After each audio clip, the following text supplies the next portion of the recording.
The Explainer. So, today we're going to unpack a truly incredible story, that of Nepal's new leader, Balen Shah. We're talking about a guy who just completely broke every rule in the book to get to his country's top office. Yeah, how does a rapper become a prime minister? It sounds like the plot of some Hollywood movie, right? But believe it or not, this is the reality right now in Nepal. The journey from a recording booth to the prime minister's office, it's got to be one of the wildest political stories you'll ever hear. And get this, it's not just how he did it.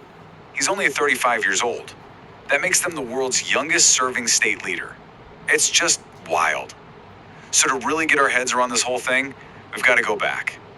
Way back. Long before his name was ever on a ballot. All right, so let's get into it. This is where the story gets really, really interesting. See, before he was Prime Minister Shah, he was basically living this double life, mastering two completely different worlds.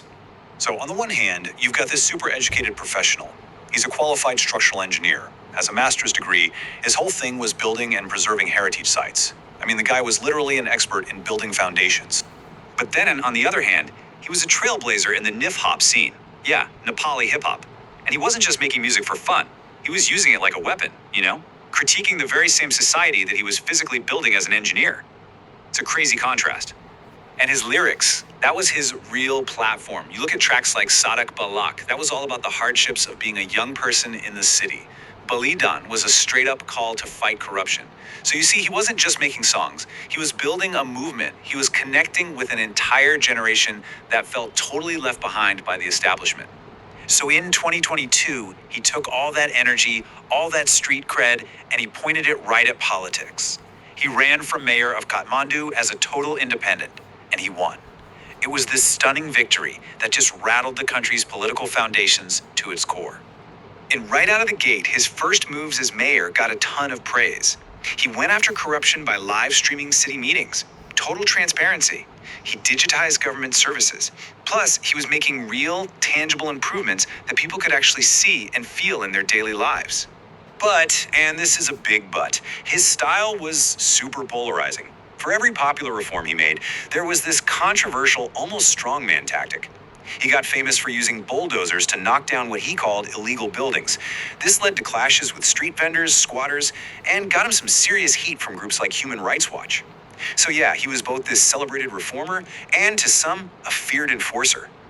And if you want a perfect example of his confrontational style, look no further than this.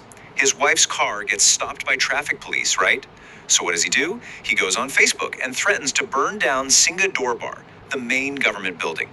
It was this raw, completely unfiltered moment of defiance. Officials were horrified, but man, his supporters, they absolutely loved it. And that's the thing. Despite all the controversy, or maybe even because of it, his popularity just exploded. This wild mix of getting things done and channeling populist anger, well, it set him up perfectly for his next big move, the national stage. And his rise was just meteoric. Just look at this timeline.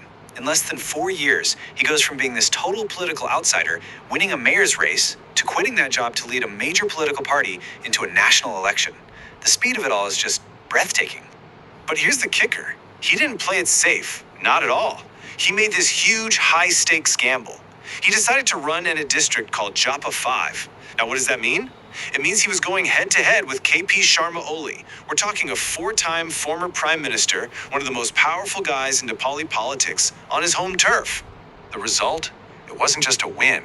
It was a political earthquake. Just look at these numbers. He didn't just beat the former prime minister. He demolished him. It was a complete and total rejection of the old guard. This number right here tells the whole story. A winning margin of almost 50,000 votes.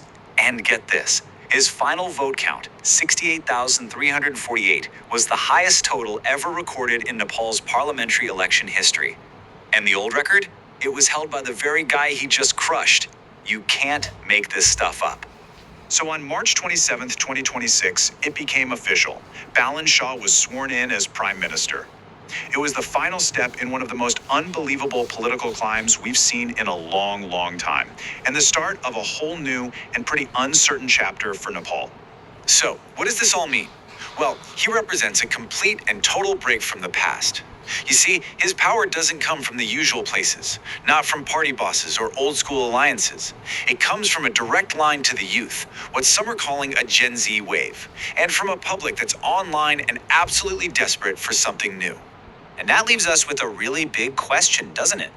Is this rapper turned engineer turned prime minister a model for a new kind of politics? Something more authentic and responsive? Or is his aggressive, strongman style a warning sign for what happens when populist anger takes over? You know, his story isn't just about Nepal.